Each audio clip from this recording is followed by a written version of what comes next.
সিরিয়ার দামেস্কে এজিদ ক্ষমতা দখল করলো অগণতান্ত্রিক পদ্ধতিতে, এবং সরকারি মালের কোনো হিসাব নাই, অডিট নাই, স্বৈরাচারী কায়দায় তিনি ক্ষমতা দখল করে মদিনার আহলে বায়াত যারা মদিনার নেতৃবৃন্দকে তার আনুগত্য করার জন্য বাধ্য করল। ইমাম হোসাইন যে মায়ের পেটে এসেছেন, যে পিতার পেটে জন্মে এসেছেন, যে নানার কোলে বড় হয়েছেন, তিনি কি এই দৃশ্য চোখে দেখতে পারেন? তিনি বললেন আমি কুফায় যাব। কুফার লোকেরা দাওয়াত দিল, তিনি কুফায় রওনা করবেন। মদিনার লোকেরা হাতে পায়ে ধরলো, কুফায় আপনি যাবেন না। তিনি বললেন আমি কোন ক্রমে এজিদের বশ্যতা স্বীকার করব না, আমি এর বিরোধিতা করবই। মাত্র 72 জন লোক নিয়ে তিনি কুফার দিকে অগ্রসর হলেন। এই 72 জনের মধ্যে 40 জন পুরুষ আর 32 জন নারী আর শিশু। তিনি যখন কারবালা প্রান্তরে পৌঁছে গেছেন, ইবনে জিয়াদ কুফার গভর্নর, তিনি বাধা দিলেন, বললেন আমার দরবারে হোসাইনকে হাজির করো। ইমাম হোসাইন বললেন যে ব্যক্তি আল্লাহর আখিরাতকে অস্বীকার করেছে, রাসূলকে অস্বীকার করেছে, আমি তার সামনে জীবন থাকতে যাব না। রাতারাতি ইয়াজিদ 6000 সৈন্য পাঠিয়ে দিল। ইমাম হোসাইনের সাথে লোক কত? মাত্র 72। 6000 লোক কি যুদ্ধ করা লাগে 72-এর সাথে? শুধু যদি মার্চ করে পায়ের তলায় পিছে 72 জন শেষ হয়ে যাবে। হযরত ইমাম হোসাইন রাতের বেলায় সঙ্গীদের বললেন, ও আমার সাথীরা, ইয়াজিদ আমার শির চায়, আমাকে চায়, আমার সঙ্গে থেকে তোমরা তোমাদের জীবনকে বিপন্ন করো না, তোমরা সবাই ফিরে চলে যাও মদিনায়। সাথীরা বললেন, ইমাম আজকে যদি আপনাকে ছেড়ে জীবনের মায়া নিয়ে মদিনায় ফিরে যাই, আর আপনার যদি শাহাদাত নসিব হয়, তাহলে কিয়ামতের দিন আল্লাহর নবীর সামনে আমরা কি জবাব দেব? আমরা আমাদের জীবন দিয়ে আপনাকে পাহারা দেব। সকালবেলায় যুদ্ধ শুরু হয়ে গেল। জোহরের নামাজ আসতে না আসতে 40 জন পুরুষ শাহাদাত বরণ করলেন। এখন একজন পুরুষ বেঁচে আছেন, ইমাম হোসাইন। তাঁবুর ভিতরে স্ত্রী এবং অন্যান্য মহিলাদের কাছ থেকে বিদায় নিতে এসেছেন। তোমাদেরকে আল্লাহর হাওয়ালা করলাম, আমি যুদ্ধে চলে যাচ্ছি। আমার চোখের সামনে আমার নানাজির দান্দার মোবারক শহীদ হওয়া ইসলাম, সাহাবীদের রক্ত দেওয়া, জীবন দেওয়া ইসলাম, খেলাফত মিটে যাবে পৃথিবী থেকে, রাজতন্ত্র প্রতিষ্ঠা হবে, আমার জীবন থাকতে আমি তা হতে দেব না। স্ত্রী এগিয়ে এলেন, বললেন, হোসাইন জিহাদের ময়দানে থেকে আমি আপনাকে বিরত থাকতে বলবো না, তবে একটি দাবি আছে। এই যে ছোট্ট দুগ্ধপোষ্য শিশু, গত কয়েকদিন হলো ঘরে খাবার নাই, পানি নেই, আমার বুকে দুধও নাই, এই ছোট্ট বাচ্চাটিকে একটু পানির ব্যবস্থা করুন। ইমাম হোসাইন কলিজার টুকরা সন্তানকে 2 হাতে উঁচু করে এজিদি সৈন্যদের সামনে এসেছেন।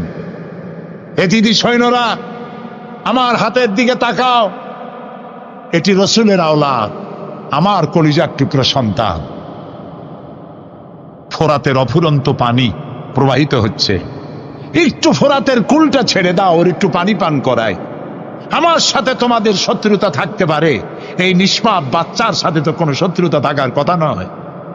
তার এই আবেগপূর্ণ কথা এজিদি সৈন্যদের কলিজা স্পর্শ করলো না। তারা বিষাক্ত তীর নিক্ষেপ করলো। ইমাম হোসাইনের উঁচু করে ধরা বাচ্চার বুকের ভিতর থেকে বিষাক্ত তীর প্রবেশ করে বেরিয়ে গেল অপর প্রান্ত থেকে। রক্ত ফিনকি দিয়ে বেরিয়ে এলো। ইমাম হোসাইন 2 হাতে আজলা ভরে সেই রক্ত চেহারায় মাখতে লাগলেন আর বললেন, কলিজার টুকরা সন্তান, সালেহ আলাইহিস সালামের উটনির রক্তের চাইতে তোমার রক্ত পবিত্র। হযরত সালেহ আলাইহিস সালামের চাইতে রাসূলুল্লাহর মর্যাদা অনেক বেশি, তুমি তার আওলাদ। বাচ্চাকে কোলে করে নিয়ে স্ত্রীর কাছে গিয়ে বললেন, স্ত্রী এই নাও তোমার বাচ্চা, ঠান্ডা হয়ে গেছে, এমন পানি পান করেছে কিয়ামত পর্যন্ত পানি পানি বলে তোমারে আর বিরক্ত করবে না। ইমাম হোসেন লড়াই করলেন ময়দানে, বহু সংখ্যক সৈন্য হতাহত করে ফোরাতের কুল উন্মুক্ত করে ঘোড়ার পৃষ্ঠ থেকে নেমে এক আস্তা পানি তুলেছেন, পানি পান করবেন। মুখের কাছে যখন আকণ্ঠ তৃষ্ণার্ত পিপাসার্ত হোসাইন মুখের কাছে পানি নিয়েছেন, হঠাৎ ভেসে উঠল মনের পর্দায়, একটু আগে আমার কলিজার টুকরা সন্তান এই পানির অভাবে চলে গেল। 40 জন মানুষ বিদায় হলো, এক ফোঁটা পানি দিতে পারলাম না, এই পানি আমি কেমনে খাই? হাতের থেকে পানি পড়ে গেল। অশ্বের পৃষ্ঠে আরোহণ করলেন, চতুর্দিক থেকে তীর আর তরবারি আসতে লাগলো। ইমাম হোসেন বললেন, থামো, একটু থামো, তোমরা কাকে তীরবিদ্ধ করছো? আমি কি তোমাদের রসুল মুহাম্মদ সাল্লাল্লাহু আলাইহি সাল্লামের নাতি নই? আমি কি তোমাদের রসুলের কলিজার টুকরা মা ফাতেমার নয়নের মণি নই? কেমন করে আমার গায়ে তোমরা তীর মারো? উম্মে সালমা, আমাদের মা উম্মে সালমা রাদিয়াল্লাহু তাআলা আনহা, সকাল বেলায় 11ই মুহররম সকাল বেলায় তিনি ঘরে বসে কাঁদতেছেন। কয়েকজন প্রতিবেশী মহিলা এসে বলছেন, মা আপনি কাঁদেন কেন? তিনি বলছেন, আজকে রাত্রে আমি স্বপ্নে দেখেছি রাসূলুল্লাহ আমার বাড়ি এসেছেন। আমি দেখতে পেলাম আল্লাহ রসুলের চোখ দিয়ে পানি পড়ছে, দাড়ি মোবারক ধুলা মাখা, বুক কাটা বলি।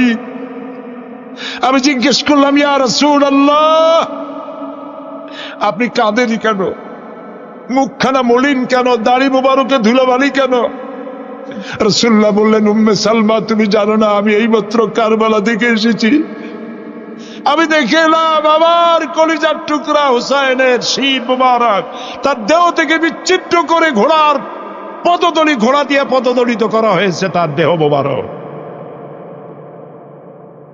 ইসলাম এত সহজে আসে নাই, অনেক রক্ত পাড়ি দিয়ে এসেছে ইসলাম। হযরতে হোসাইনের মস্তক মুবারক ইয়াজিদি সৈন্যরা একটা প্লেটে করে নিয়ে কুফার গভর্নর ইবনে জিয়াদের সামনে রেখেছে। ইবনে জিয়াদ চেয়ারে বসা, সিংহাসনে বসা, ইমাম হোসাইনের মস্তক মুবারক তার পায়ের কাছে রেখেছে।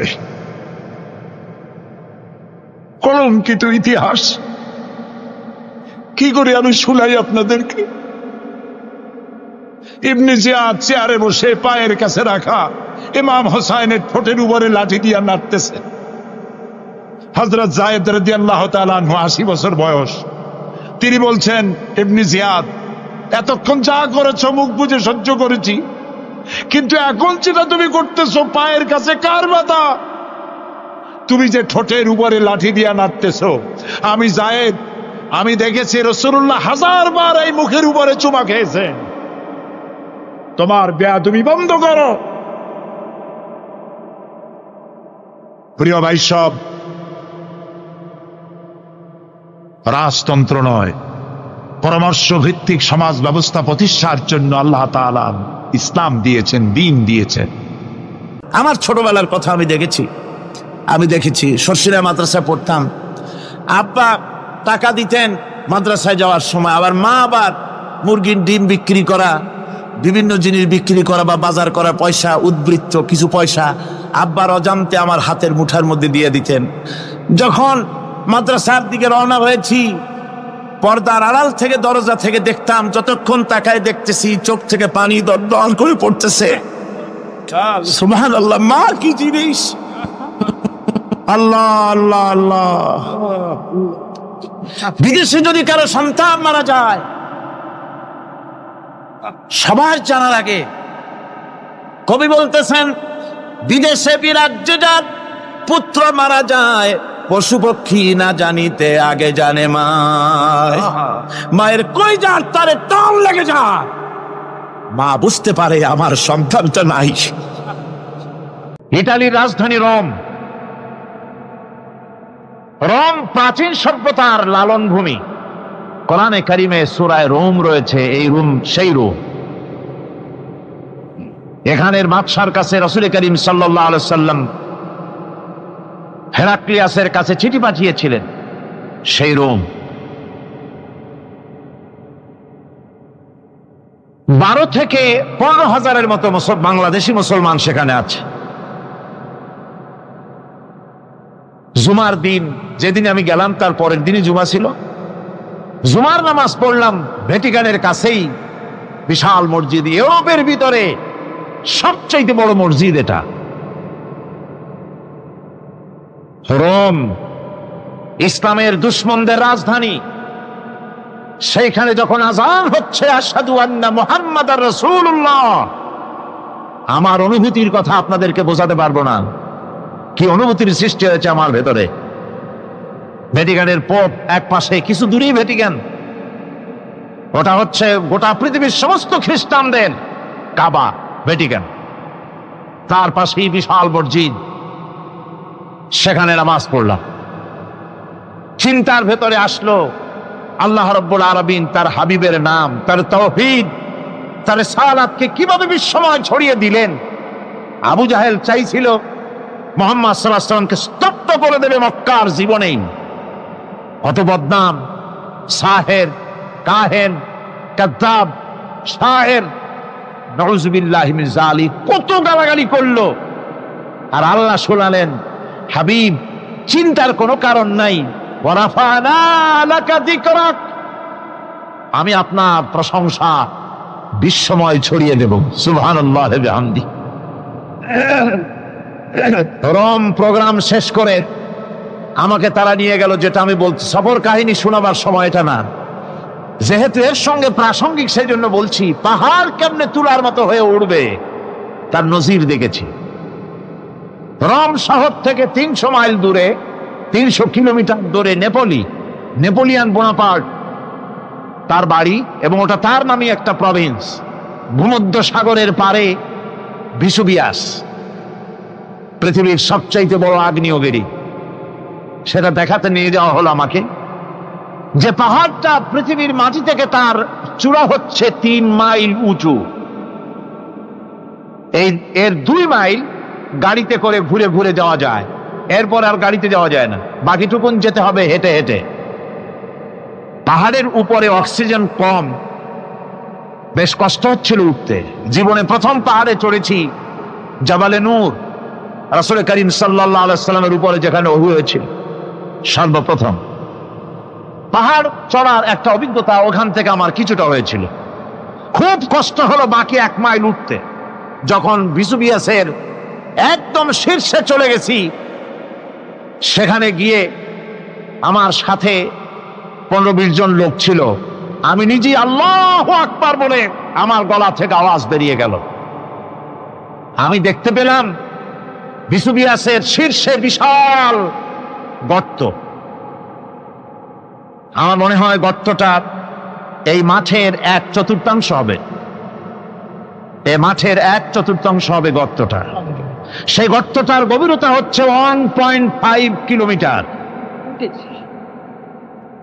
এইখান থেকে পাথরগুলি উত্থিত হয়েছে, আগ্নেয়গিরি পাথর আগুনে গলে লাভা হয়ে এগুলি পাহাড় বেয়ে উপচে পড়েছে, চতুর্দিকে 12 মাইল ছড়িয়ে গিয়েছে। আমার মনে পড়ল ওয়াকুদুহান নাস ওয়াল হিজারা, জাহান্নামের আগুনের ইন্ধন হবে মানুষ আর পাথর। আমি সেখানে সেজদায় পড়ে গিয়া কান্নাম আর বললাম, আল্লাহ জাহান্নামের আগুন হারাম করে দিও আমাদের জন্য। পাথর কিভাবে গলল, গলে পাথরগুলি গলে পুড়ে চতুর্দিকে পড়েছে আর ছিটকেছে, চতুর্দিকে ছিটকে পড়েছে।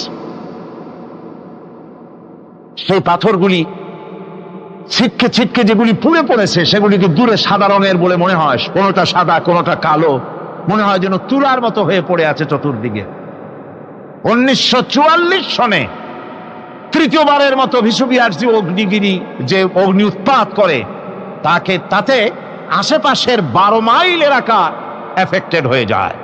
পাথরগুলি গলে এভাবে বিধ্বস্ত করে দিয়েছে। এখান থেকে এখানে জোহরের নামাজ, আসরের নামাজ আমরা পড়লাম, আল্লাহর কাছে খুব দোয়া করলাম। এখনো ধোঁয়া উঠতেছে, এখনো পাহাড়ের ফাটল দিয়ে ধোঁয়া উঠছে।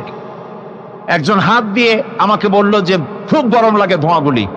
ওখানকার লোকেরা বলল যে ভেতরে এখনো আগুন আছে, তবে সুপ্ত, যে কোনো মুহূর্তে আবার তা জাগ্রত হতে পারে। আমরা সেখান থেকে নেমে এলাম। একটু কিছু দূর গিয়েই সেখানে হলো পম্পেই শহর। এই পম্পেই শহরটা হচ্ছে ঈসা আলাইহিস সালামের জন্মের 2000 বছর আগে এই শহর তৈরি হয়। ঈসা আলাইহিস সালামের জন্মের 179 বছর পর ভূমিকম্প হয়। সেই ভূমিকম্পে গোটা পম্পেই শহরটা পৃথিবীর মানুষের চোখের আড়াল হয়ে যায়, ধ্বংস হয়ে যায়, মাটির তলায় ভরাট হয়ে যায়। আজ থেকে 200 বছর আগে মাটি খনন করতে গিয়ে এই শহর আবিষ্কৃত হয়। পুরা শহরটা খুঁড়ে তারা বের করেছে। 180 হেক্টর জমিনের উপর এই বিশাল শহর। ঘুরে ঘুরে দেখলাম, গাড়ি চলে না সেখানে, পায়ে হেঁটে দেখতে হলো। প্রশস্ত রাস্তা। আজ থেকে 4000 বছর আগের মানুষেরা রাস্তা বানাতে জানতো পাথর দিয়ে, এবং রাস্তার দুধারে তাদের ছিল ফুটপাত, পানির ব্যবস্থা, নগরায়নের সব রকমের সুযোগ সুবিধা। তারপরে সেখানে বিচারালয়, এরপরে দোকানপাট, বাজারঘাট, সবকিছুর ব্যবস্থা রয়েছে। বিশাল বিশাল পাথরগুলি দিয়ে পিলার তৈরি করা। ভাবলাম এই পিলারগুলি, এই পাথরগুলি তারা কিভাবে ক্রেন ছাড়া এত উপরে উঠালো কি করে, আমার মাথায় আসলো না। পাথর কেটে কেটে সুন্দর সুন্দর অঙ্কন শিল্প তারা করেছে। এরপরে ঘুরতে ঘুরতে বাদশার রাজার বাড়িতে গিয়ে ঢুকলাম। সেখানে গিয়ে দেখলাম উলঙ্গ এত মূর্তি পাথরের তৈরি করা। পাথর কেটে কেটে দেওয়ালে যৌন মিলনের এমন কোন অশ্লীল ছবি নাই যা তারা সেখানে তৈরি করে নাই। উলঙ্গ মূর্তি আর উলঙ্গ যৌন মিলনের অসংখ্য ছবি দিয়ে এই এলাকা ভরা। তখন আমি বুঝলাম আল্লাহর গজব হওয়ার কারণটা কি, এই শহরটা মাটির নিচে হরক হয়ে যাওয়ার কারণটা কি। আল্লাহ পাক জেনা ব্যভিচার যে দেশে বেশি হয় আল্লাহ পাক বরদাস্ত করেন না। দুশ্চরিত্র যে দেশের মানুষ দুশ্চরিত্র হয়ে যায়, জেনা ব্যভিচার বেশি হতে থাকে, আল্লাহ হরক করে দেন, গজব দেন। এই গজব এক এক সময় এক এক রকমের হয়ে আসে। কখনো মাটির নিচে দাবায় দেন, কখনো মহামারী, কোনো দেশে কলেরা, কোনো দেশে জলোচ্ছ্বাস, কোথাও ভূমিকম্প, আর সর্বশেষ এই জেনা ব্যভিচারের জন্য আল্লাহ পাকের চূড়ান্ত, এই যৌনতার অশ্লীলতার জন্য চূড়ান্ত গজব বর্তমান বিশ্বের জন্য এইডস। আল্লাহ পাক এই গজব দিয়েছেন।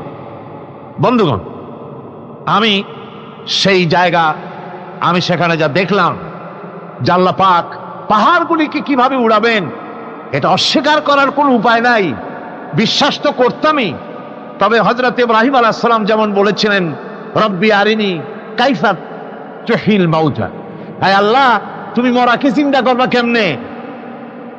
আল্লাহ পাক বলেন, আওয়ালাম তুমিন, তুমি বিশ্বাস করো না? ইব্রাহিম আলাইহিস সালাম বললেন, বালা, অবশ্যই বিশ্বাস করি, ওয়ালাকিন লিয়াতমাইন্না কলবি, যদি চোখে দেখতাম তাহলে আমার অন্তরাত্মা খুব ঠান্ডা হতো। আল্লাহ রাব্বুল আলামিন চোখে দেখায় দিলেন জিন্দা কেমনে মুর্দা হবে, মুর্দা কেমনে জিন্দা হবে, আল্লাহ দেখায় দিলেন। পাহাড় উড়াই দিবেন আল্লাহ রাব্বুল আলামিন। একথা কলিজার মধ্যে, এটার উপর ঈমান বিশ্বাস, কিন্তু আল্লাহ চোখে দেখাইছেন, ঈমান আরো মজবুত হয়েছে, যা ছিল আরো মজবুত হয়েছে। সুবহানাল্লাহ ওয়া বিহামদিহি। আল্লাহর ভয়তে কলিজা কেঁদেছে। আমি পাহাড়ের উপরে কেঁদেছি, যার যার হয়ে কেঁদেছি। বন্ধুগণ, আল্লাহ সুবহানাহু ওয়া তাআলা এই জন্য বলেছেন, কুল সিরু ফিল আরদ, আমার জমিন ঘোরো, ভালো করে দেখো, কাইফা কানা আকিবাতুল মুকাজ্জিবিন, মহাসত্যকে যারা অস্বীকার করেছে তাদের পরিণতি আমি কি করে দিয়েছি, এগুলি চোখে ভালো করে তাকায় দেখো। আমার বন্ধুগণ, সুতরাং এই পৃথিবীর অবসান হবে, এই পৃথিবী ধ্বংস হবে, এই পৃথিবী চূড়ান্ত ভাবে শেষ হয়ে যাবে। ও হ্যাঁ, আরেকটি কথা বলতে হয়, সেটা হচ্ছেই যে এই রোম থেকে আরেকটু দূরে 900 মাইল দূরে হচ্ছে সিসিলি। 900 মাইল দূরে, সেখানে এই সিসিলি মুসলমানেরা শাসন করেছিল 350 বছর। সেই সিসিলিতে রয়েছে 360টা মসজিদ মুসলমানদের করা। সমস্ত মসজিদগুলি আজ তালা বন্ধ, একটা মসজিদও খোলা নাই। সেখানকার মুসলমানেরা ওয়াজ শুনতে এসেছিল রোমে। আমি তাদের জন্য পরামর্শ দিয়েছি যে গভর্নমেন্টের কাছে তোমরা দাবি জানাও যে অন্তত একটা মসজিদের দরজা আমাদের জন্য খুলে দাও। রোমের অবস্থানরত প্রবাসী বাংলাদেশি মুসলমানেরা আমাকে বলেছে, তাদের অনেকের বাড়ি চট্টগ্রামেও আছে, আমাকে বলেছে তাদের চোখে পানি আসছে বলার সময় যে চিরময় তাফসীর মাহফিল যখন আসে কলিজাটা কাঁদতে থাকে যাওয়ার জন্য। তো যাওয়া তো সম্ভব না এত দূর থেকে, আমাদের সালাম বলে দিবেন যত লোক আসবে, আর আমাদের জন্য দোয়া করতে বলবেন যেন এই রোমের ভিতরে আমরা ইসলামের আদর্শের ভিত্তিতে আমরা যেন চলতে পারি। আপনারা দোয়া করুন তাদের জন্য। ভাইরা আমার, এই পৃথিবী একদিন পরিসমাপ্তি ঘটবে এবং আল্লাহর দরবারে আমাদেরকে উঠতে হবে এবং সেখানে আমাদের বিচার হবে। সেখানে আমাদের কি হবে? বিচার হবে। আল্লাহ পাক বিচারটাকে নির্ভুল করার জন্য, সঠিক করার জন্য প্রত্যেকের গলায় আমলনামা ঝুলায় রাখছে, এখানে রেকর্ডের ব্যবস্থা করা হয়েছে। আল্লাহ পাক বলছেন, ওয়া কুল্লা ইনসানিন আলজামনাহু তাইরাহু ফি উনুকিহি ওয়া নুখরিজু লাহু ইয়াওমাল কিয়ামাতি কিতাবান ইয়ালকাহু মানশুরা।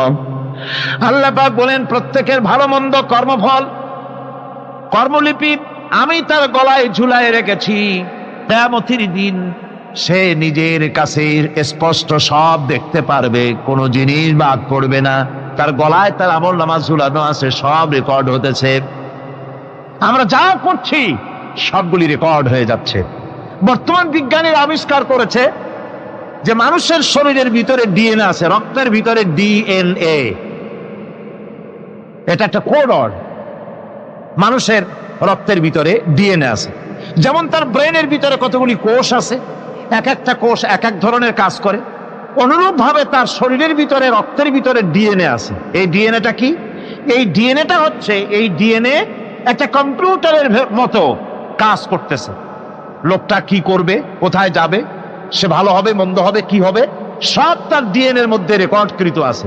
এটা বোঝার জন্য একটা সুন্দর দৃষ্টান্ত দেওয়া যায়। যেমন এই কাগজটাকে আপনারা মনে করুন একটা গাড়ির একটা ব্লুপ্রিন্ট, একটা গাড়ির ব্লুপ্রিন্ট। এখানে লেখা আছে গাড়ি কিভাবে তৈরি হবে। এই কাগজটা নিয়ে ঘরের মধ্যে রেখে দিলেন। এখন এই কাগজটা থেকেই অটোমেটিক গাড়ির উইন্ডো তৈরি হলো, শিল তৈরি হলো, গাড়ির বডি তৈরি হলো, চেসিস তৈরি হলো, টায়ার তৈরি হলো, ইঞ্জিন তৈরি হলো, ব্যাটারি তৈরি হলো, পেট্রোল নিল, আর কোন রকমের ড্রাইভার ছাড়াই গাড়ি চলতে আরম্ভ করলো। এই কথাটা যদি মনের মাথার মধ্যে আনতে পারেন যে এটা কিভাবে হইতে পারে, এতে লেখা অনুযায়ী যেভাবে হওয়া যদি সম্ভব হয়, অনুরূপ ভাবে মানুষের রক্তের ভিতরে ডিএনএ এর আবিষ্কার করেছে। এর ভিতরে মানুষের ভালো মন্দ, কোথায় যাবে কি করবে, সবকিছু এর মধ্যে রয়েছে। কোরআনে কারীমে আল্লাহ রাব্বুল আলামিন, আমি গত বছরও বলছিলাম যে বিজ্ঞানের আবিষ্কার যত বাড়বে কোরআন বোঝা মানুষের জন্য তত সহজ হবে। কোন সুবহানাল্লাহ। কোরআন বোঝা মানুষের জন্য তত সহজ হবে। সুতরাং মানুষের গলার সাথে আল্লাহ পাক বলছেন যে একটা আমলনামা আমি ঝুলাই দিয়েছি তার গলার সাথে, সে যা করতেছে ওখানে সব লিপিবদ্ধ হচ্ছে, কম্পিউটারাইজড, কম্পিউটারের মতো এগুলি সব গ্রহণ করতেছে। এগুলি কিয়ামতের দিন তার সামনে হাজির করা হবে। কিয়ামতে যখন আমলনামা তার সামনে দিয়ে বলা হবে, ইকরা কিতাবাকা কাফা বিনাফসিকাল ইয়াওমা আলাইকা হাসিবা, তাকে বলা হবে নিজের কর্মলিপি নিজেই পড়ো, আজ তুমি তোমার নিজের হিসাব নিতে যথেষ্ট। বন্ধুগণ, এই মাহফিলে যত লোক আমরা বসে আছি, আমরা আমাদের হিসাব নিতে যথেষ্ট না আরেকজন লাগবে? কোন আমরা যথেষ্ট কিনা? কথা বোঝেন নাই। আমি বলতে চেয়েছি এটা, আমরা যদি এখন চোখ বুঝে চিন্তা করি যে পিছনের জীবনে কি করেছি, মনে পড়বে নাকি পড়বে না? বলেন সবাই, পড়বে কি পড়বে না? ছোটবেলায় কবে পায়ের নিচে কাঁটা ফুটেছিল, কবে কোথায় আছাড় খেয়েছিলেন, কবে কার বেল, তাল, আম, কাঁচা আম চুরি করে খেতে গিয়ে কি খেয়েছিলেন, তারা খেয়েছিলেন, তাকে এখন মনে নাই? আছে। তাহলে কি ওই তাল বেল চুরি করতে গিয়ে যে কিলটা খাইছিলেন সেটাও মনে আছে, ভালো মন্দ সব মনে আছে। তাহলে কোন হোটেলের রুমে কি করছিলেন, কোন স্কুলে কোন কলেজে কি করছিলেন, তারপরে জীবনে ছোট বড় ঘটনাগুলি চোখ বুঝতে মনে পড়বে না? এবার হিসাব করেন, মনে যদি পড়ে এবার হিসাব করেন আপনি জান্নাতি না জাহান্নামে। আপনি আপনার নিজের হিসাব নেওয়ার জন্য যথেষ্ট। তাকে হিসাব করতে বলা হবে, তোমার হিসাব, তোমার নিজের হিসাব নেওয়ার জন্য তুমি যথেষ্ট, তোমার হিসাব তুমি নিজেই করো, এটা পড়ো। আর সেই কিয়ামতের দিন কোন সাহায্যকারী মিলবে না। لن تنفعكم أرحامكم ولا أولادكم يوم القيامة لن تنفعكم। কিয়ামতের দিন কোনো ফায়দা হবে না, অবশ্যই কোনো ফায়দা হবে না, কোনো উপকারে আসবে না। কিয়ামতের দিন তোমার সন্তান, তোমার স্ত্রী, তোমার মাল, তোমার সম্পদ কোনো উপকারে আসবে না। কিয়ামতের ময়দানে সেদিন সব তোমার সাথে বিচ্ছয় করবে, সব পালায় যাবে। সেখানে উৎকোষেরও কোনো কারবার নাই যে ঘুষ টুস দিয়া, ফেরেশতাদের কোনো রকম বুঝবাজ দিয়া, আলাদা কোনো চোরাগলি পথ দিয়া একেবারে ফুট করে ভেস্টে চলে যাবেন, এমন কোনো সুযোগ নাই। অনেকে বলে হুজুর এমন কিছু দোয়া শিখায় দেন যাতে ওই সব জেহাদ বোমা এগুলি খুব ভয় পাই, ওসব রাস্তা টাস্তা না, খুব সহজে কিছু দোয়া দুরূদ করিয়া আস্তে করে জান্নাতে চলে যাওয়া যায়, এরকম একটা দোয়া, এরকম একটা পথ বলে দেন। আমি বলি ভাই, এরকমের কোন চোরাগলি আমার রাসূল আবিষ্কার করতে পারেন নাই। আল্লাহর পয়গম্বরের ওই ধরনের কোন পথ আবিষ্কার করতে পারেন নাই। সেখানে কিয়ামতের দিন কাউকে উৎকোষ গ্রহণ করার কেউ নাই, উৎকোষ দেওয়া যাবে না। আর উৎকোষ দিবি নেবা কি, আপনার কাছে কিছু নাইও, থাকলেও নেওয়ার কেউ নাই। এই দুনিয়ায় ফাঁকিবাজি করে বহুত কিছু করা যায়, কিন্তু কিয়ামতের মাঠে এগুলি কিছুই চলবে না। اليوم لا ينفع مال ولا بنون। কিয়ামতের দিন ধন, সন্তান, সন্ততি আর সম্পদ কোনো কাজে লাগবে না। সেদিন শুধু আমল, আমল যদি ভালো হয় কাজে লাগবে, আমল খারাপ হবে সব শেষ হয়ে যাবে। আল্লাহ রাব্বুল আলামিন নবীজিকে ডেকে বলেছেন, নবী আপনি বলেন, কুল মা কুনতু বিদআম মিনার রাসূল, আপনি বলুন আমি কোন নতুন রাসূল নই, আমার আগে অনেক নবী রাসূল পৃথিবীতে এসেছেন, তারা বিদায় হয়ে গেছেন। আমি জানি না কিয়ামতের দিন আল্লাহ রাব্বুল আলামিন আমার সাথে কি ব্যবহার করবেন, আর আমি এও জানি না যে কিয়ামতের দিন আল্লাহ পাক তোমাদের সাথে কি ব্যবহার করবেন। এই আয়াত নাযিল হওয়ার পর আল্লাহর হাবিব তার মেয়েকে ডাকলেন, জামাইকে ডাকলেন, নাতিদেরকে ডাকলেন, আহলে বাইতদেরকে ডাকলেন, আর বললেন, ও আমার মেয়ে, কলিজার টুকরা ফাতেমা গো শোনো, কেবলমাত্র আয়াত নাযিল হয়ে গেল, আল্লাহ পাক আমাকে শোনাচ্ছেন কিয়ামতের দিন আমি জানি না আমার সঙ্গে কি ব্যবহার করা হবে, আর এও জানি না যে তোমাদের সাথে কি ব্যবহার করা হবে। ও আমার কলিজার টুকরা মেয়ে ফাতেমা, কিয়ামতের দিন মুহাম্মদ সাল্লাল্লাহু আলাইহি সাল্লামের মেয়ে, এই হিসাবে তোমার নাজাতের ফয়সালা হবে না। ও আমার কলিজার টুকরা নাতি হাসান আর হোসেন, কিয়ামতের দিন মুহাম্মদ সাল্লাল্লাহু আলাইহি সাল্লামের নাতি হিসাবে ফয়সালা হবে না। ও আমার জামাই হযরতে আলী, কিয়ামতের দিন আমার জামাই হিসাবে নাজাতের ফয়সালা হবে না। আমল যদি ভালো হয় ফয়সালা ভালো হবে, জান্নাতে চলে যাবে। আমল যদি খারাপ হয় কার নাতি কার জামাই দেখা হবে না। সুবহানাল্লাহ। কঠিন কিয়ামতের মাঠ। এই পরকালের বিশ্বাস যদি কলিজার মধ্যে ঢোকে মানুষ ভালো হয়ে যাবে। কোন সুবহানাল্লাহ। আপনারা কোন মানুষের চরিত্র ভালো কি পুলিশে বানাইতে পারবে? আপনাদের দৃষ্টিতে পারবে? কথার জবাব যে দিলেন না। পুলিশে কি মানুষের চরিত্র ভালো বানাইতে পারবে? পুলিশের চরিত্র ভালো বানাবে কেডা? সেটাই তো কথা। মানুষের চরিত্র যাতে ভালো থাকে, মানুষের জন্য খারাপ কাম না করে, সেজন্য পুলিশ। পুলিশ যাতে খারাপ কাম না করে সেজন্য আরো একটা ডিপার্টমেন্ট আছে না? তারা যাতে খারাপ কাজ না করে সেজন্য আর একটা আছে। এন্টি করাপশনের আবার এন্টি করাপশন আছে, তার উপর আবার এন্টি করাপশন আছে। এন্টিটার অভাব না। সুতরাং পুলিশ দিয়া, বিডিআর দিয়া, আর্মি দিয়া মানুষের, দেশের, জাতির চরিত্র ভালো বানানো যায় না। রাসূলুল্লাহ এ দিয়ে বানান না, এটা ইসলামের নিয়ম নয়। পুলিশ দিয়া, আর্মি দিয়া দেশের মানুষের চরিত্র ভালো বানানো যায় না। চরিত্র ভালো বানানো যায় কেবলমাত্র পরকালের ভয় দিয়া। কিসের ভয় দিয়া?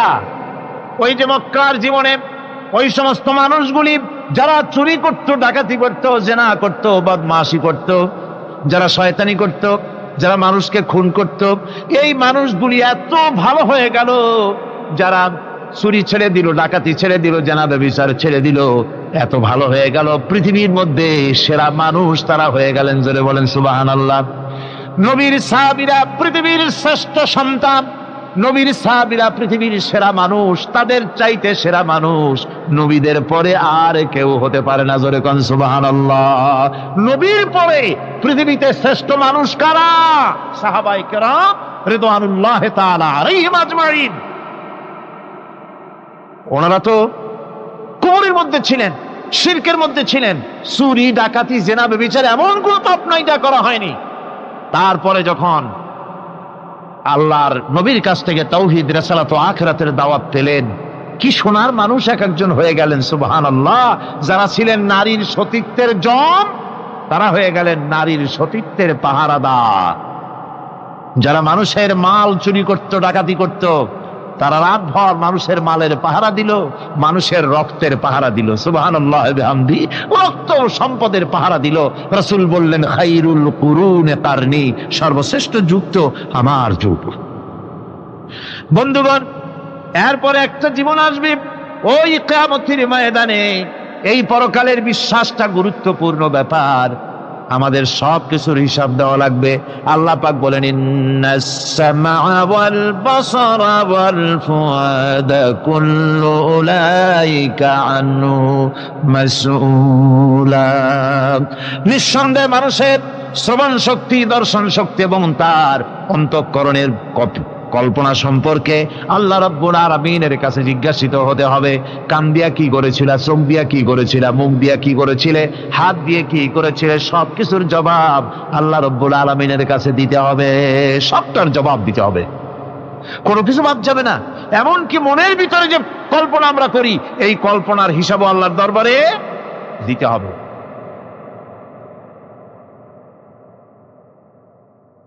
হযরতে জাফর চলে গেলেন নিজের বাড়িতে।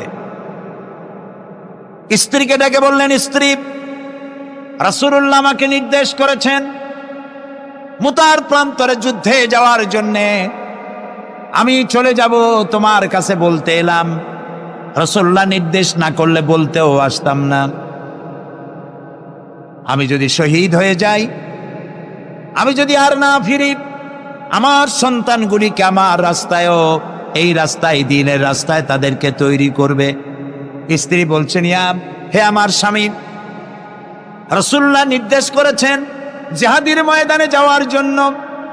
আমি আপনাকে বাধা দেওয়ার হিম্মত রাখি না, তবে আমি আল্লাহর কাছে হাত তুলে বলি। তিনি দোয়া করতে লাগলেন, রব্বুল আলামিন, আমার স্বামী রাসূলুল্লাহর নির্দেশে জিহাদের ময়দানে যেতেছেন, তুমি মেহেরবানি করে আমার স্বামীকে জিহাদের গাজী বানায়া আমার কাছে ফিরাইয়া দিও।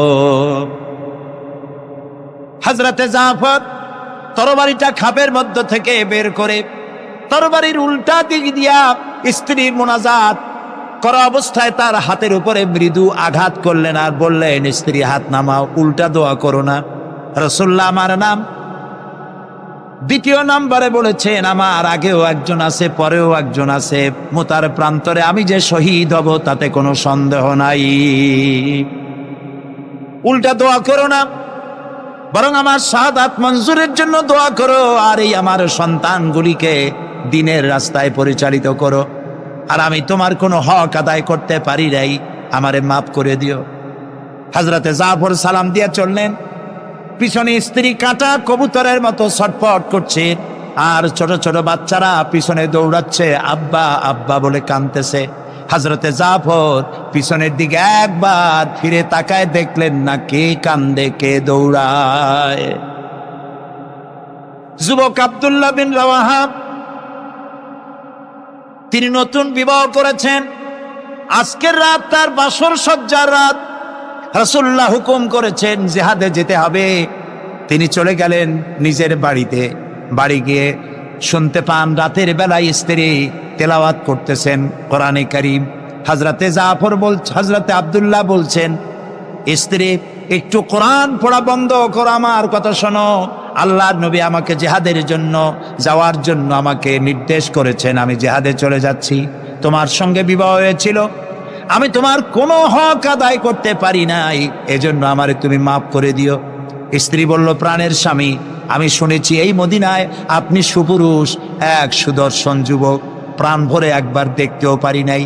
আপনি একবার আমার রুমের ভিতরে আসেন, আপনার চেহারাটা আমি একটু দেখে নেই। স্বামী বললেন, আমি তোমার রুমে ঢুকবো না, আমি তোমার রুমের ভিতরে যাব না, আমি এখনই যুদ্ধে রওনা করব। স্ত্রী বলছেন, প্রাণের স্বামী, রুমের ভিতরে প্রবেশ করলে পরে আমি কোনো প্রেম নিবেদন করব না, শুধু একবার চেহারাটা ভালো করে দেখে রাখতে চাই, কারণ কিয়ামতের ময়দানে আমি যেন আপনাকে স্বামী বলে চিনে নিতে পারি। হযরত আব্দুল্লাহ বলছেন, প্রিয়তমা স্ত্রী শোনো, যদি তোমার এই ধারণাই হয়, এই নিয়ত যদি থাকে, আর আমার শাহাদাতের পরে যদি তুমি সবর করতে পারো, আমাকে আর দেখার দরকার নাই। আল্লাহ যদি আমার শাহাদাত মঞ্জুর করেন, তাহলে কিয়ামতের দিন জান্নাতের ভেতরে তোমাকে আমাকে স্বামী স্ত্রী হিসাবে আল্লাহই পরিচয় করাইয়া দিবে। হযরত আব্দুল্লাহ চলে গেলেন জিহাদের ময়দানে। যুদ্ধ শুরু হয়ে গেল। 3000 সৈন্য রাসূলুল্লাহর পাঠানো সাহাবীদের প্রচন্ড আক্রমণে রোমান সৈন্যরা পালায়ে কুল পাচ্ছে না। হযরতে যায়েদ শহীদ হলেন। হযরতে জাফর, তার ডান হাত কাটা গেল, তার বাম হাত কাটা গেল, এবার ঝুলন্ত, হাত কাটা, পা কাটা, এই অবস্থায় তিনি পড়ে আছেন। হযরতে আব্দুল্লাহ বিন রাওয়াহা তিনি ছুটে গেলেন তরবারি ধরার জন্য, তিনি ছুটে গেলেন ইসলামের পতাকা ধারণ করার জন্য। কাছে গিয়ে দেখেন কে যেন পতাকা উঁচু করে রেখেছে। কাছে গিয়ে দেখেন হযরতে জাফর হাত কাটা দুদিকে পড়ে আছে, পা কাটা দুদিকে পড়ে আছে, শূন্য মাথাটা তার। হযরতে জাফরের শূন্য মাথা ইসলামের পতাকা ধরে কামড়ে ধরে উঁচু করে রেখে দিয়েছে। হযরতে জাফর শাহাদাতের সময় বলেছিলেন, ও আমার রসুলের সাহাবীরা, আল্লাহ রসুলকে আমার বিদায় সালাম আরজ করে দিও। আমি এখন আমার নাকের ভিতরে জান্নাতের সুঘ্রাণ পেতেছি, আমার মনে হয় এখনই আমার শাহাদাত নসিব হয়ে যাবে। ও জাফর, তোমার শাহাদাতের পরে আল্লাহ তোমার সাথে কি ব্যবহার করেছেন? হযরতে জাফর বলেন, আল্লাহ তাআলা আমাকে জান্নাতের নাজ ও নেয়ামত দিয়ে আমাকে জিজ্ঞাসা করেছেন, তুমি আর কি চাও? আমি বলেছি, রব্বুল আলামিন, কিচ্ছু চাই না, জমিনে আর একবার পাঠাও, তোমার দিনকে প্রতিষ্ঠার জন্য, তোমার দিনের রাস্তায় আর একবার জীবন দিয়ে আসি। হযরতে লোকমান তিনি তার সন্তানকে ডেকে বলছেন, কত বড় নসিহত, লক্ষ্য করেন, সন্তানকে ডেকে বলছেন, ইয়া বুনাইয়া, হে কলিজার টুকরা সন্তান, ইন্নাহা ইনতাকু মিসকালা হাব্বাতিন মিন খারদালিন, তোমার জীবনের কোনো একটি আমল তা যদি সরিষার দানা পরিমাণ হয়। হযরত লোকমান যখন এসেছিলেন তখন পৃথিবীটা বিজ্ঞানের যুগ ছিল না। নবী করিম সাল্লাল্লাহু আলাইহি ওয়াসাল্লাম বিজ্ঞানের যুগে আসেন নাই, কিন্তু তারপরে আর কোনো নবী আসবেন না বলে আল্লাহ তাআলা সরিষার দানার কথা ব্যবহার করেন নাই, জাররা শব্দ ব্যবহার করেছেন। জাররা হচ্ছে পরমাণু, অণু, পরমাণু পরিমাণ। ফামাইয়া আমাল মিসকালা জাররাতিন শাররাইয়ারা, ওমাইয়া আমাল মিসকালা জাররাতিন শাররাই, প্রথমটা খায়রাইয়ারা। তো এখানে আল্লাহ তাআলা জাররা শব্দ ব্যবহার করেছেন, যেহেতু এখন বিজ্ঞানের যুগ, আর আল্লাহ তাআলার কাছে সবটাই, সমস্ত কাল হলো বর্তমান কাল, অতীত ভবিষ্যৎ বলে কোনো কাল নাই। এই জন্য নূহ আলাইহিস সালামের যুগটা ছিল বৈজ্ঞানিক যুগ, ছিল না হযরতে লোকমানের সময়। তাই আল্লাহ তাআলা সে সময় সরিষা পাওয়া যেত, সরিষার কথা বলেছেন। এখন তো অণু পরমাণু দিয়ে অ্যাটম বোমা তৈরি করা হয়, বিভিন্ন মারণাস্ত্র তৈরি হয়, সামান্য অণু সেটাকে ভেঙ্গে চুরে আরো পরমাণু, আরো ছোট্ট ক্ষুদ্রাতি ক্ষুদ্র জিনিস দিয়ে ধ্বংস করে দেওয়া যায় এলাকা থেকে এলাকা। সেই জন্য আল্লাহ তাআলা জাররা শব্দ ব্যবহার করেছেন, এখানে সরিষার দানার কথা ব্যবহার করছেন। আল্লাহ তাআলা বলেন, হযরত লোকমান বলছেন, ও আমার প্রিয় সন্তান, যদি তোমার কোনো সরিষা পরিমাণ আমলও যদি পাথরের ভিতরে কোথাও লুকিয়ে থাকে, মহাশূন্যে যদি হারিয়ে যায়, মরুভূমির ভিতরে যদি হারিয়ে যায়, আকাশ এবং পৃথিবীতে কোথাও যদি তা লুকিয়ে থাকে, অবশ্যই আল্লাহ রব্বুল আলামিন কিয়ামতের দিন তা উপস্থিত করবেন। কত বড় কথা! সরিষার দানা পরিমাণ আমল যদি আল্লাহ কিয়ামতে উঠান, জেনা, ব্যভিচার, মদ, জুয়া, এই সমস্ত বড় বড় পাপ আল্লাহ দেখাইতে পারবেন না? পারবেন। সন্তানকে কিভাবে নসিহত করতে হয়? সন্তানকে গুলশানে 4টা বাড়ি দেওয়া, বাড়ি রেখে যাওয়া, ব্যাংকে হাজার হাজার কোটি টাকা ব্যাংক ব্যালেন্স রেখে যাওয়া সন্তানের জন্য কল্যাণকর নয়। রাসূলুল্লাহ বলেছেন, মাতা পিতার পক্ষ থেকে সন্তানকে ইলম শিক্ষা দেওয়া, আদব শিক্ষা দেওয়ার চাইতে উত্তম উপহার মা বাপের পক্ষ থেকে সন্তানের জন্য দেওয়ার আর কিছুই নাই। হযরত আলী রাদিয়াল্লাহু তাআলা আনহু বলছেন, লাইসাল ইয়াতীমুল্লাযী قد مات والده بل اليتيم يتيم العلم والأدب। যার বাপ মা মারা গেছে, যার পিতা মারা গেল, সেই প্রকৃত এতিম নয়। প্রকৃত এতিম হচ্ছে যার কাছে কোরআন হাদিসের জ্ঞান নাই আর আদব নাই। যে সন্তানকে যদি পিতা মাতা আদব শিখাতে না পারে, ইলম দিতে না পারে, তাহলে পিতা বেঁচে থাকতেই সেই সন্তান সে এতিম বানায় গেল, সে কিছুই শিখল না। এই জন্যে হযরত লোকমান তার সন্তানকে শিখালেন, দেখো সরিষা পরিমাণ আমলও যদি করো তাও পলায় থাকতে পারবে না। সুতরাং তুমি তোমার আমল সম্পর্কে সতর্ক হও। আল্লাহ তোমার সমস্ত আমলগুলি দেখতে পাচ্ছেন। আল্লাহ দেখতে পাচ্ছেন না সব? আল্লাহ রাব্বুল আলামিন বলেন, وَيَعْلَمُ مَا فِي الْبَرِّ وَالْبَحْرِ وَمَا تَسْقُطُ مِنْ وَرَقَةٍ إِلَّا يَعْلَمُهَا। এই পৃথিবীতে যদি কোনো একটি সমুদ্রের মধ্যে কি হয়, স্থলভাবে কি হয়, আল্লাহ রাব্বুল আলামিন বলেন আমি জানি। শুধু তাই নয়, পৃথিবীর কোনো একটি গাছের পাতা যদি পড়ে যায়, তাহলে কোন দেশের কোন গাছের কোন পাতাটি পড়েছে আমি আল্লাহ রাব্বুল আলামিনের দরবারে তার খবর হয়ে যায়। এই কথা যদি পিতা মাতা সন্তানদেরকে কাছে নিয়ে যদি বলে, বাবা জেনা, ব্যভিচার, মদ, জুয়া, শয়তানি, চাঁদাবাজি, মাস্তানি এগুলি করবা না, এগুলি একদিন মরা লাগবে, আল্লাহর কাছে হিসাব দিতে হবে। মা বাবা যদি বলতো এরকম, সন্তানগুলি ভালো হইতো। ঠিক কিনা কোন? জোরে বলেন ঠিক কিনা? প্রিয় ভাই সব, কোরআনে কারীমের অসংখ্য আয়াতের মধ্য থেকে একটি আয়াত যদি আমরা মনে প্রাণে বিশ্বাস করতে পারতাম, আমল করতে পারতাম, আমাদের চরিত্র ভালো হয়ে যেত। আল্লাহ রাব্বুল আলামিন বলেন, মা ইয়াকুনু মিন নাজওয়া সালাসাতিন ইল্লা হুয়া রাবিউহুম ওয়ালা খামসাতিন ইল্লা হুয়া সাদিসুহুম। আল্লাহ তাআলা বলেন, শোনো, যেখানে তোমরা 3 জনে মিলে পরামর্শ করো, 3 জনে মিলে যেখানে পরামর্শ করো, মনে করো ওখানে তোমরা 3 জন নও, চতুর্থ আর এক সত্তা সেখানে আছে, নাম কি তার? বলেন, ওয়ালা খামসাতিন ইল্লা হুয়া সাদিসুহুম। যেখানে 5 জন তোমরা পরামর্শ করো, সেখানে ষষ্ঠ আর এক সত্তা আছে, তার নাম কি? আল্লাহ। ওয়ালা আদনা মিন যালিকা ওয়ালা আকসারা ইল্লা হুয়া মাহুম আইনামা কানু। এর থেকে সংখ্যা যদি কম হও, এর থেকে সংখ্যা যদি বেশি হও, তুমি যেখানে আমি আল্লাহ সেখানে। সুবহানাল্লাহ। প্রিয় ভাই সব, এই যত বোমাবাজি হয়, গ্রেনেড বাজি হয়, কোনো না কোনো জায়গায় পরামর্শ হয় না? হয় না? পরামর্শ হয়। শেখ বেলাল উদ্দিন খুলনার দৈনিক সংগ্রামের প্রতিনিধি ছিলেন। আজকের পত্রিকায় দেখতে পেলাম তাকে হত্যা করার জন্য পরামর্শ হয়েছিল এবং সেখানে খুনিকে 1.5 লক্ষ টাকা পুরস্কার দিয়ে 20,000 টাকা অগ্রিম করা হয়েছিল। এরকম একজন ভালো সাংবাদিককে হত্যা করার জন্য পরামর্শ করা হলো। বেলালের নাম যখন মনে আসলো, দোয়া করি আল্লাহ তাআলা বেলালকে, হযরতে বেলাল রাদিয়াল্লাহু তাআলা আনহুর সঙ্গী করে জান্নাতের মধ্যে জায়গা করে দিও।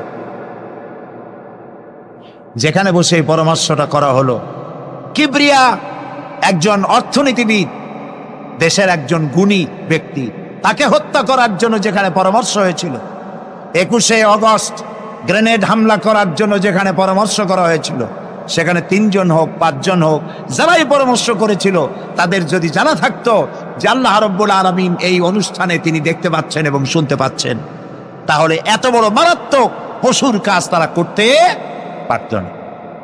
হযরতে লোকমান তিনি তার সন্তানকে একেবারে বাচ্চা অবস্থায় বুঝায় দিলেন, হে আমার ছেলে, কলিজার টুকরা, ছোট্ট একটি সরিষার দানা পরিমাণ আমলও যদি করো, ওইটা গোপন থাকবে না, আল্লাহ তাআলা উঠায় নেবেন, সুবহানাল্লাহ, তুমি দেখতে পাবে সে আমল। প্রিয় উপস্থিতি, যুবকদের বলি, তরুণদের বলি, তরুণী আজকে আমাদের টার্গেট। তরুণরা আসো ইসলামের দিকে। তোমাদেরকে যারা লাঠিয়াল বাহিনী হিসাবে ব্যবহার করে, এদের মুখে থুতু নিক্ষেপ করে বেরিয়ে আসো, রাসূলের কাতারে শামিল হয়ে যাও। যে পথে যাচ্ছ জাহান্নামের পথ, আমরা ডাকি তোমাদেরকে জান্নাতের দিকে, সুবহানাল্লাহ।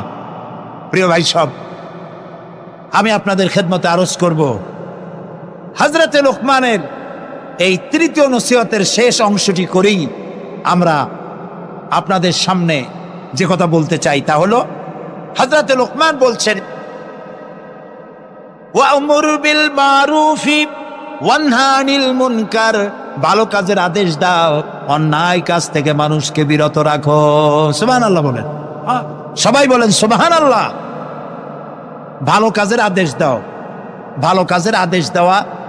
আজকে হলো মুহররম মাস, আজকে কি আর মাত্র একদিন পরে আশুরা হবে। হযরত ইমাম হোসাইন এবং তার সাথী সঙ্গী শাহাদায়ে কারবালার জন্য আমরা দোয়া করব। আমরা আমাদের মা বাবার জন্য দোয়া করব। এটা দোয়া কবুলের আজকের শুক্রবার ছিল। সুবহানাল্লাহ। প্রিয় ভাই সব, এত বড় বিশাল মাহফিল জীবনে আরেকটা পাবো, কোনো নিশ্চয়তা আছে কি?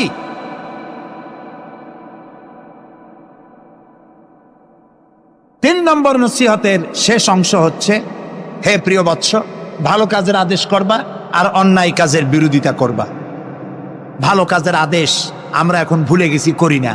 অন্যায় কাজ থেকেও মানুষকে ফিরায় রাখি না। অন্যায় চোখের সামনে হয়, তাও আমরা প্রতিবাদ করি না। এই প্রতিবাদী কণ্ঠ হতে হবে আমাদের। রাসূলুল্লাহ বলেছেন, মান রা মিনকুম মুনকারান ফালিয়ুগাইয়িরহু বিয়াদি ফাইন লাম ইয়াস্তাতি ফাবিলিসানি ফাইন লাম ইয়াস্তাতি ফাবিকলবি ওয়া যালিকা আযআফুল ঈমান। আমাদের কার কতটা ঈমান আছে তা পরিমাপ করার একটা থার্মোমিটার আছে। আপনারা জানেন, জ্বর মাপে যে যন্ত্র দিয়া, সেটাকে কি বলা হয়? থার্মোমিটার। দুধ মাপে, অর্থাৎ দুধের মধ্যে পানি না পিওর দুধ, তা মাপার জন্য একটা যন্ত্র আছে না, ওইটারে কি বলে? ল্যাক্টোমিটার। এরপরে আবহাওয়া পরিমাপ করার জন্য, বৃষ্টি হবে কি হবে না ইত্যাদি পরিমাপের জন্য একটা যন্ত্র আছে, সেটার নাম কি? ব্যারোমিটার। প্রত্যেকটা জিনিস মাপার এরকম যন্ত্র আছে। ঈমান মাপারও একটা হাদিস আছে। সুবহানাল্লাহ। ঈমানটা ফার্স্ট ক্লাস, সেকেন্ড ক্লাস আর থার্ড ক্লাস, এটা মাপার একটা হাদিস আছে। সে হাদিসটা আমি পড়ে ফেলেছি আগেই। রাসূলুল্লাহ বলছেন, তোমাদের মধ্যে যদি কেউ শরীয়ত বিরোধী কাজ কেউ দেখতে পাও, দুই হাতে বাধা দাও। কি দিয়ে বাধা দাও? বলেন জোরে। শক্তি প্রয়োগ করে বাধা দাও। ফাইন লাম ইয়াস্তাতি, যদি তুমি তা না পারো তাহলে মুখ দিয়ে বাধা দাও। ফাইন লাম ইয়াস্তাতি, যদি তাও না পারো অন্তরে অন্তরে ঘৃণা করো। তবে অন্তরে অন্তরে ঘৃণা করে চুপ করে বসে থাকলে হবে না, মনে মনে ঘৃণা করে হোমওয়ার্ক করতে হবে। মনের মধ্যে এই চিন্তা রাখতে হবে যে এই অন্যায় কাজকে নির্মূল করার জন্য কি করা যায়, সে সম্পর্কে পরিকল্পনা নিতে হবে। আর এটা হলো ওয়াযালিকা আযআফুল ঈমান, আর এটা হলো ঈমানের একদম থার্ড ক্লাস, তৃতীয় পর্যায়। এরপরে ঈমানের আর কোনো অংশ নাই। হযরতে লোকমান বলছেন, ওয়াসবির আলা মা আসাবাক, এরপরে তুমি সবর ইখতিয়ার করবে। সবর, ধৈর্য। ভালো কাজের আদেশ, অন্যায় কাজের নিষেধ, এর মধ্যে সবরের কথা আসলো কেন? সবরের কথা আসলো এই জন্য যে আপনি যখনই মানুষের ভালো কথা বলবেন, তখনই আপনারে মানুষে গালি দেবে, মন্দ কথা বলবে, ইসলামের দাওয়াত দিবেন, বলবে যে মৌলবাদী। ঠিক কিনা? এখন তো কিছু দল আছে আমাদের দেশে, মৌলবাদ আর সাম্প্রদায়িক ছাড়া আর কিছু চোখেই দেখে না, খালি কয় মৌলবাদ মৌলবাদ মৌলবাদ মৌলবাদ। সাম্প্রদায়িক কি? সাম্প্রদায়িক হয়েছে? মৌলবাদ কি হয়েছে? ইসলাম পালন করলে, নামাজ রোজা করলে যদি মৌলবাদ হয়, তাহলে যারা গালি দেয় ওরা যদি নামাজ পড়ে তো ওরাও তো মৌলবাদী। সাম্প্রদায়িক কি হয়েছে? কেন সাম্প্রদায়িক করেন? বাংলাদেশে কি সাম্প্রদায়িকতা বলতে কিছু আছে? এই দেশেও যদি বলে সাম্প্রদায়িক সম্প্রীতি নাই, তাহলে সাম্প্রদায়িক সম্প্রীতি আছে কোন দেশে? ওই দেশের নামটা আমরা শুনতে চাই। বাংলাদেশ পৃথিবীর অন্যতম শ্রেষ্ঠ সাম্প্রদায়িক সম্প্রীতির একটি উজ্জ্বল দৃষ্টান্ত বহন করে চলছে এই বাংলাদেশ। আমরা 1947 সনে একবার স্বাধীন হয়েছি, আবার 71 সনে পূর্ণাঙ্গ স্বাধীনতা লাভ করেছি, ঠিক না ভাই? ওই একই 47-এ ভারতও স্বাধীন হয়েছে, আমরাও স্বাধীন হয়েছি। আমাদের দেশে 47 থেকে নিয়ে এই পর্যন্ত সাম্প্রদায়িক দাঙ্গা, কমিউনাল রায়ত, ধর্মীয় মারামারি, হিন্দু মুসলমানে সাম্প্রদায়িক মারামারি, খুনাখুনি হয়েছে বলেন? হয়ে থাকলে কোথায় হয়েছে বলেন? হয়েছে কোথাও? হয়নি। আর যে ভারত আমাদের প্রতিবেশী, 1947 থেকে এই পর্যন্ত সাম্প্রদায়িক দাঙ্গা হয়েছে সে দেশে 20,000 বারেরও বেশি। সেটা নিয়ে কোনো মাথা ব্যথা নেই, সমস্ত মাথা ব্যথা আমাদের দেশ নিয়ে। এইখানে খালি কয় সাম্প্রদায়িক। নামাজ যদি পড়ে, লোকেরা নামাজ পড়ে, রোজা রাখে, ইসলামের কথা বলে, সাম্প্রদায়িক মৌলবাদ এইসব কথা বলিয়া মানুষকে আর ধোকায় ফেলা যাবে না ইনশাআল্লাহ। এখন মানুষ অনেক জাগ্রত। এই যে সন্ত্রাস, আলহামদুলিল্লাহ, তারা বলেন ওয়াকুল্লা ইনসানিন আলজামনাহু তাইরাহু ফি উনুকি ওয়া নুখরিজু লাহু ইয়াওমাল কিয়ামাতি কিতাবান ইয়ালকাহু মানশুরা ওয়াকুল্লা ইনসানিন আলজামনাহু তাইরাহু ফি উনুকি। আমি প্রত্যেক মানুষের কর্মকে তার গ্রীবা লগ্ন করে দিয়েছি। এই যে গলা, এই গলার কাছে একটা ঘুটলির মতো, একটা সিম কার্ডের মতো এইখানে আমি রেখে দিয়েছি। কোথায়? গলায়। কে বলতেছেন এ কথা? এই ঘুটলির ভিতরে তুমি যা করতেছো সব লিপিবদ্ধ হচ্ছে। সুবহানাল্লাহ বলেন। এখন বলতে পারেন অদৃশ্য এই ঘুটলি, এটা তো দেখি না, এটা কে বলতেছেন? আমি কিন্তু দেখতে পাচ্ছি না। আপনারা দেখেন নাকি? কেউ দেখেন না। হাত দিয়ে ধরে দেখেন, পান নাকি? ধরাও যায় না, দেখাও যায়। আল্লাহ বলছেন আছে, তাহলে বিশ্বাস করতে হবে। এর ভিতরে সব রেকর্ড হয়ে যাচ্ছে। আপনি বলবেন এতটুকুন ঘুটলির মধ্যে, তাবিজের মধ্যে আমার সারা জীবনের সব কথার সব কাজ ঢোকে কেমনে লেখা হয়? তাহলে পাল্টা প্রশ্ন করি, আপনার মোবাইলের সিম কার্ডে এত ফোন নাম্বার, এত ইমেল, এত এত টেক্সট, এত কিছু, আপনার আরো কি জানি আছে, মেসেজ দেওয়াটা হাবিজাবি আছে না, অনেক কিছু গোষ্ঠী সুদ্ধা, এগুলো কেমনে হয়? ছোট্ট একটা সিম কার্ডের মধ্যে কেমনে হয়? শত টেলিফোন নাম্বারের মধ্যে ঢুকে যায়। আমার একটা টেলিফোন দিয়ে মোবাইল দিল, কোথা থেকে দিল? লিসবন। কোথায়? কি আন্দাজে কয় অস্ট্রেলিয়া?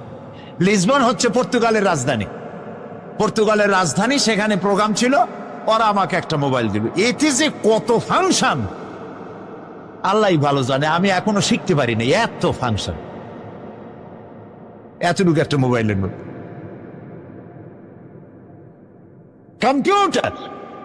কম্পিউটারের ছোট্ট একটা মাইক্রোচিপ যন্ত্র, যে কম্পিউটার ব্যবহার করা এখন বাচ্চা ছেলেবেলারাও জানে।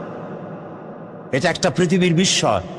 এই কম্পিউটার, আপনি যান ব্যাংকে, কম্পিউটারের ছোট্ট সেই মাইক্রোচিপসের মধ্যে সারা চট্টগ্রামের সমস্ত মানুষের টাকা লেনদেন, ট্রানজেকশন, এর যা কিছু আপনি করেছেন সব কিছুর হিসাব এখানে রয়েছে, আছে না? তাহলে এতটুকুন একটা মাইক্রোচিপসের মধ্যে এত সহস্র কোটি টাকার হিসাবপত্র, লেনদেন, এই ছোট্ট জিনিসের মধ্যে ঢুকাবার মতো জ্ঞান মানুষের মাথায় দিছে কে? বলেন কে? সেই আল্লাহই তো গলায় ঝুলায় রাখছে। তাহলে এটা সম্ভব না? সম্ভব কি না? সম্ভব। এখন এই কথাগুলি বলে আল্লাহ মানুষের ক্ষতি করছেন না উপকার করছেন? উপকার করেছেন। এইটা যদি আমার বিশ্বাসে থাকে যে আমার গলার কাছে এরকম একটা সিম কার্ড আছে, একটা সিম আছে মোবাইলের মতো, এটা মনে করেন মোবাইলের একটা সিম গলায় ঝুলানো আছে, এটা সব উঠতেছে, যা বলেন তাই ওঠে, যা করেন তাই ওখানে লেখা হয়। সুবহানাল্লাহ। এই বিশ্বাস যদি আমার হয়, আমি ভালো মানুষ হয়ে যেতে পারবো। সুবহানাল্লাহ বলো। আমি খারাপ কাজ করতেই পারবো না। এই জন্য আল্লাহ পরকালের এই কথাগুলি কোরআনে কারীমের মধ্যে এত বেশি করে বলেছেন। মানুষের চরিত্রবান হওয়ার জন্য আল্লাহর ভয়, পরকালে বিশ্বাস, এর থেকে বড় ওষুধ পৃথিবীতে আর নাই। সব লেখা হচ্ছে, মানুষ বিশ্বাস করে না, এ হলো মূল কথা। যতক্ষণ মাহফিলে থাকে কেমন লাগে? এই যে বসে আছেন ঘন্টার পর ঘন্টা, কেমন লাগে? কন বেহেশতের মতো। বাড়ির কথা মনে আছে এখন? বউর কথা মনে ওঠে? ছেলে মেয়ের কথা মনে ওঠে? সুবহানাল্লাহ কইতে ইচ্ছা করে না? মাজালিসুল ইলম হিয়া রাউদাতুম মিন রিয়াদিল জান্নাহ। এখানে ইলম আলোচনা করা হচ্ছে, কোরআন আলোচনা করা হচ্ছে। এটা তো রজবালি প্যারেড ময়দান নয়, এটা জান্নাতের টুকরা হয়ে গিয়েছে। বেহেশতের বাগানে বসে আছেন। বেহেশতে মানুষেরা দুনিয়ার কথা চিন্তা করবে না। দুনিয়া কি? এটা পায়খানা। এখানে আসছিল ওই পায়খানা করার জন্য, এটা পায়খানা। আর মানুষেরা পায়খানা সাজাবার কাজে ব্যস্ত আছে, আসল ঘর ভুলে গেছে। আসল ঘর কোনটা? প্রিয় ভাই, সব মানুষ বোঝে না, ভুলে যায়। সিগারেটের প্রত্যেকটা প্যাকেটে লেখা থাকে ইহা স্বাস্থ্যের জন্য ক্ষতিকর, তারপরেও কি টানা টানে দেখছেন? বিশ্বাস করেন, গা সওয়া হয়ে গেছে।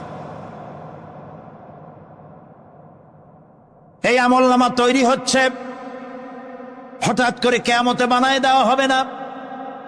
আপনার আমার বডির সাথে লাগানো ওই সিম কার্ডে সব লেখা হয়ে যাচ্ছে।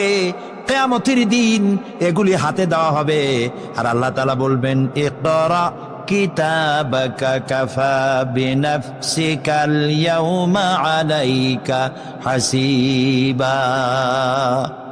ইকরা কিতাবাক, তাকে বলা হবে এবার তুমি পড়ো। কাফা বিনাফসিকাল ইয়াউমা আলাইকা হাসিবা, তোমার এই কিতাব পড়ো, আর তোমার এই হিসাব গ্রহণ করার জন্য কিতাবটা ভালো করে পড়ো।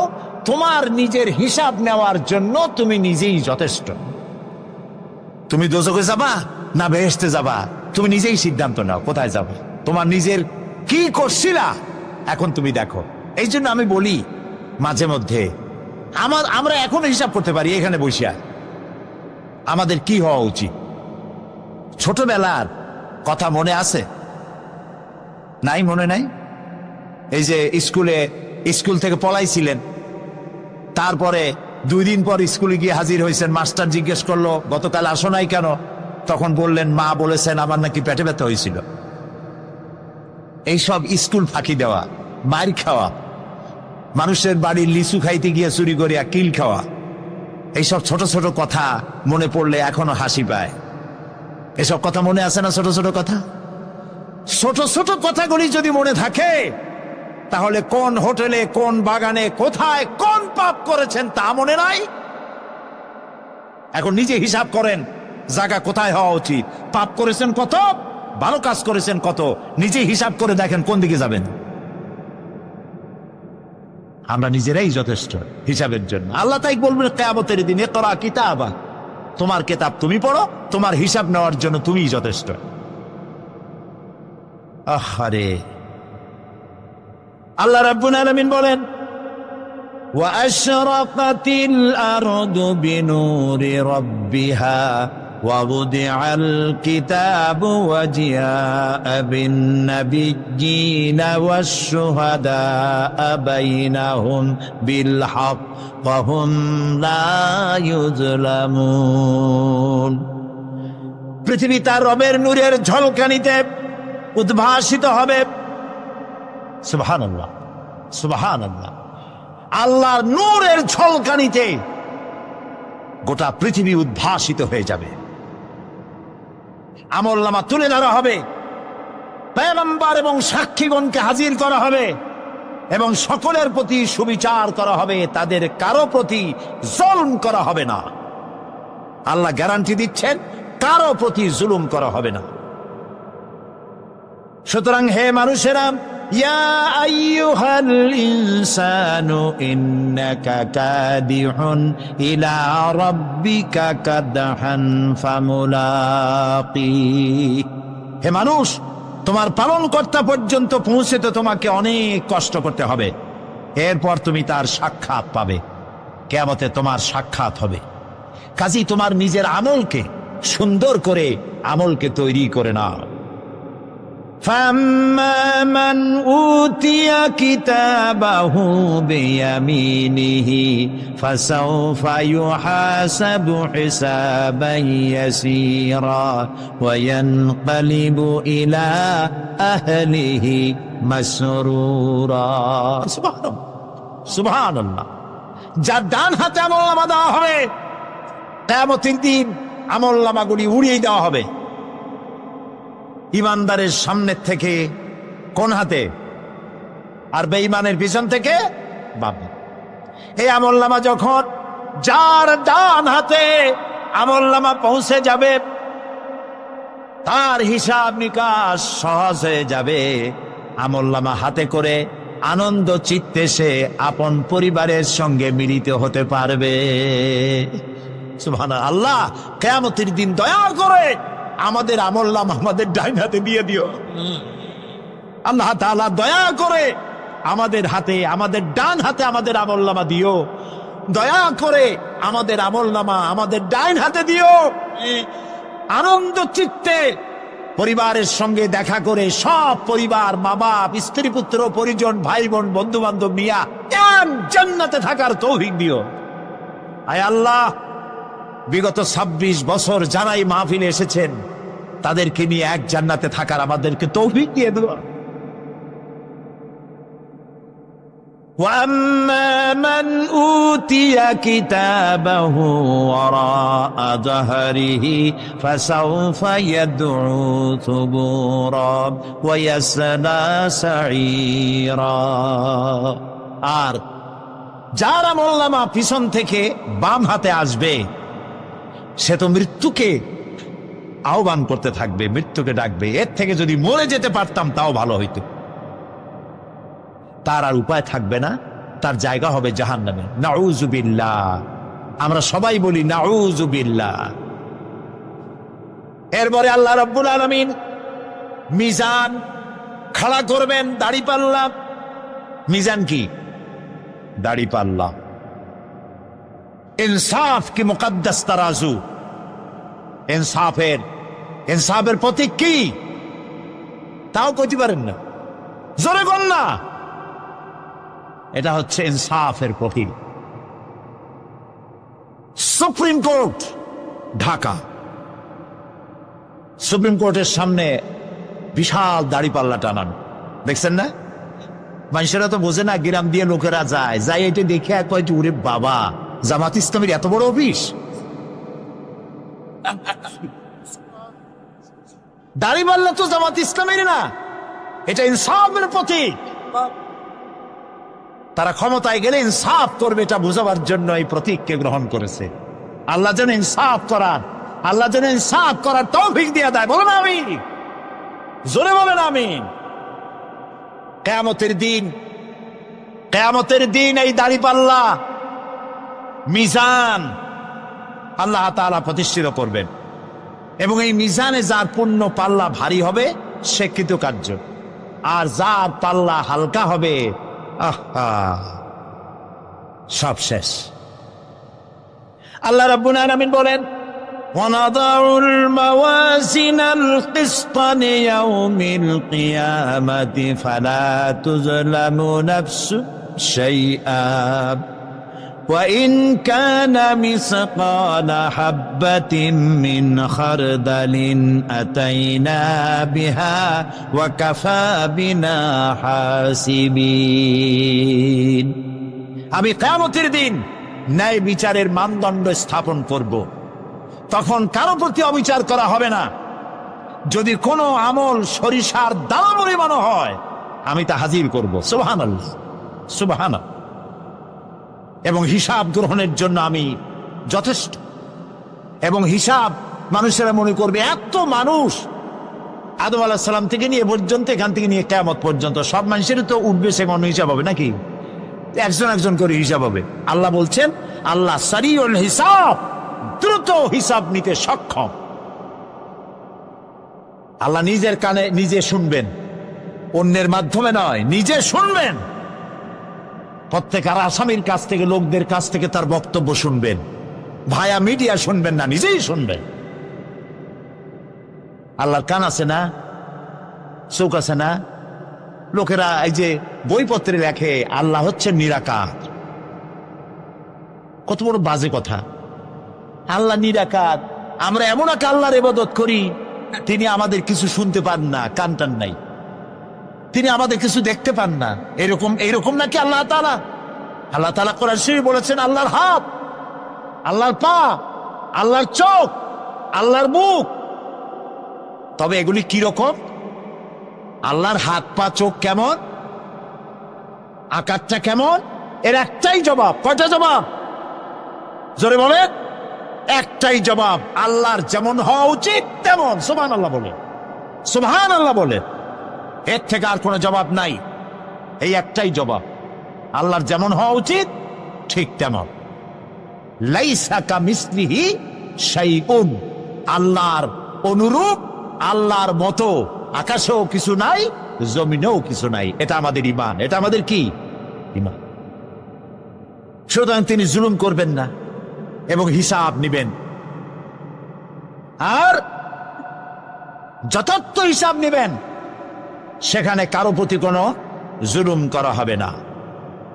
ومن خفت موازينه فأولئك الذين خسروا أنفسهم بما كانوا بآياتنا يظلمون।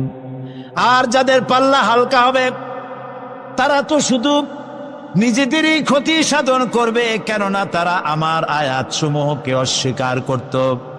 আল্লাহরে যারা অস্বীকার করত, আখেরাত নাই, কিয়ামত নাই, বেহেশত নাই, কবরের মধ্যে কোনো শাস্তি নাই, কবরের কোনো প্রশ্ন নাই, এগুলি যারা বলতো তারা কিয়ামতে ক্ষতিগ্রস্ত হবে। এখন কিয়ামতের দিন মিজান আমরা হালকা করতে চাই না ভারী করতে চাই? জবাব চাই। কি করবেন? যদি ভারী করতে চান, নেক আমল বেশি বেশি করবেন। আর একটি হাদিস শোনাবো, যেই হাদিসের ভিতরে পাল্লা ভারী করার মতো কথা নবীজি বলেছেন। শুনবেন নাকি? বুখারী শরীফের শেষ হাদিস। আল্লাহর নবী বলেন, কালিমাতানে হাবিবাতানে ইলার রহমান খাফিফাতানে আলাল লিসান সাকিলাতানে ফিল মিজান সুবহানাল্লাহি ওয়া বিহামদিহি সুবহানাল্লাহিল আযীম। নবীজি বলেন, দুইটা কালেমা, দুটি শব্দ আল্লাহর কাছে খুবই প্রিয়, মুখে উচ্চারণ করা একেবারেই হালকা। আর কিয়ামতের দিন এই শব্দ দুটি দিয়ে আল্লাহ রব্বুল আলামিন মিজানের পাল্লাকে ভারী করে দিবেন। সেই শব্দ দুটি হলো, পড়েন আমার সাথে, সুবহানাল্লাহি ওয়া বিহামদিহি সুবহানাল্লাহিল আযীম। সবাই পড়েন, সুবহানাল্লাহি ওয়া বিহামদিহি সুবহানাল্লাহিল আযীম সুবহানাল্লাহি ওয়া বিহামদিহি সুবহানাল্লাহিল আযীম। জান্নাতের ভিতরে মানুষের কোনো দুঃখ থাকবে না। কাদের দুঃখ থাকবে না? জান্নাতীদের। কথা কি শোনেন? সাথে সাথে ঠাস ঠাস করে জবাব দিতে পারেন না কেন? জান্নাতীদের ভেতরে, জান্নাতীদের কি থাকবে না? কোনো দুঃখ থাকবে না। একটা দুঃখ থাকবে। কটা দুঃখ? একটা দুঃখ থাকবে। জান্নাতীরা জান্নাতের ভেতরে মনে মনে ভাববে, কারণ জান্নাত তো সকলের জন্য একরকম হবে না। কারো হবে ফার্স্ট ক্লাস, কারো হবে ডিলাক্স, কারো হবে সুইট ডিলাক্স, কারো হবে second class, third class, fourth class, এরকম।